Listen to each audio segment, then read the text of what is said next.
The office was silent, the kind of silence that feels heavy, like everyone is afraid to breathe too loudly. And right in the center of that silence stood Mia, an intern who honestly just wanted to do her job, learn, and maybe make people proud. She wasn't loud, she wasn't arrogant, she wasn't trying to step over anyone. She was just there, trying, and sometimes that's enough for someone insecure to feel threatened. Across from her stood Daniel, the department supervisor. The kind of guy who believed power was measured by how loudly you could speak or how fearful people were when he walked past. Nobody challenged him. Nobody even made eye contact with him for more than a second. And when he got angry, people cleared the hallway like he was an incoming storm. That morning had started normally: coffee cups, keyboard typing, the sound of printers somewhere in the background. But then something small went wrong. A file Mia was responsible for formatting didn't print correctly. One page, one tiny detail, something easily fixable. But Daniel didn't see a fixable mistake. He saw an opportunity. He slammed the papers onto the desk so hard a couple pens rolled off and hit the floor. "Are you kidding me?" he snapped. His voice echoed. Phones paused mid-ring. People froze. You had one job, and you still managed to mess it up. Mia swallowed, her voice soft. I can fix it. It'll only take a minute." But that only fueled him. "Oh, you'll fix it?" he repeated mockingly. "Like you fixed the PowerPoint last week? Or like you forgot the meeting time yesterday?" She opened her mouth, but he cut her off. "God, why do they even send us interns like you?" He scoffed. "You're useless. A waste of space. No talent. No future here." And that's when everything inside her cracked, not loudly, but quietly, painfully. Her hands shook as she tried to hold herself together. You could see the hurt behind her eyes, the kind of hurt only public humiliation can create. Some employees looked away, some stared at the floor, some wanted to say something, but didn't, because fear is a powerful silencer. Daniel stepped closer and pointed a finger at her like she wasn't a person, just a mistake he was tired of dealing with. "Pack your things? You're done after today." Her breath hitched, not because of the job, but because those words confirmed the fear she had been trying to push down for weeks, that maybe she didn't belong. Just when Daniel turned away, rolling his eyes dramatically, the elevator dinged. Nobody cared at first until they saw who stepped out. The CEO. Not just any CEO. The CEO. The one nobody ever saw in this building. The one whose signature was above every paycheck. The one who people straightened their posture for instinctively, even when he wasn't looking. He walked with quiet confidence. Nothing about him was loud.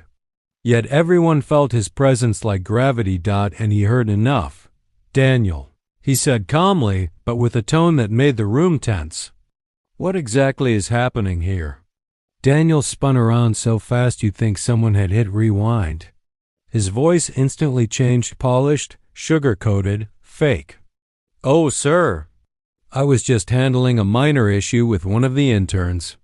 The CEO looked at Mia, not just glanced. Actually looked. Her red eyes, her shaking hands, her humiliated posture. And then his expression shifted to confusion, recognition, concern, double quotes. "Mia," he said softly, "why are you upset?" Daniel's face drained, because there were only two possible explanations in moments like this. Either she had a connection, or she had been noticed. Mia opened her mouth, but nothing came out. You could tell she wasn't the type to defend herself, not because she didn't want to, but because she never had the space to. Daniel stepped in quickly. "Sir, there's no need to bother with this. She's just an intern who can't keep up." The CEO turned to him slowly. "Can't keep up?" he repeated. Daniel nodded confidently. "She's been making mistakes since she started. I was just telling her. You were yelling, the CEO corrected. Daniel froze, and humiliating her. Silence again, a different kind of silence. He took one step closer, not rushed, not angry, but intentional. Do you know who trained her? Who recommended her? Daniel shook his head. She came from my leadership development program, the CEO said. Someone actually gasped. She was personally selected because she has potential. You clearly never cared to see. Daniel swallowed hard. His confidence faded like someone unplugged it. The CEO wasn't done. I reviewed her work last week. That PowerPoint you bragged about in the executive meeting? He raised an eyebrow. She built it, not you. Daniel blinked. Mia's eyes widened. Whispers rippled through the room. And one printing mistake does not justify disrespect, the CEO continued. Not here. Not in my company. Daniel tried to speak, but the CEO lifted a hand, a small gesture, yet commanding. We don't fire people for learning, he said firmly. We fire people for abusing authority. The meaning hit instantly.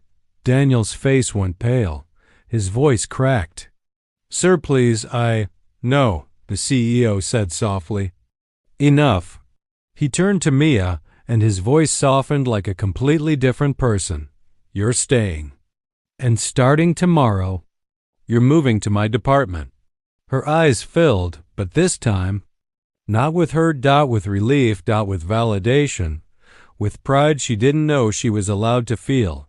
And you, he added, turning back to Daniel, can pack your things?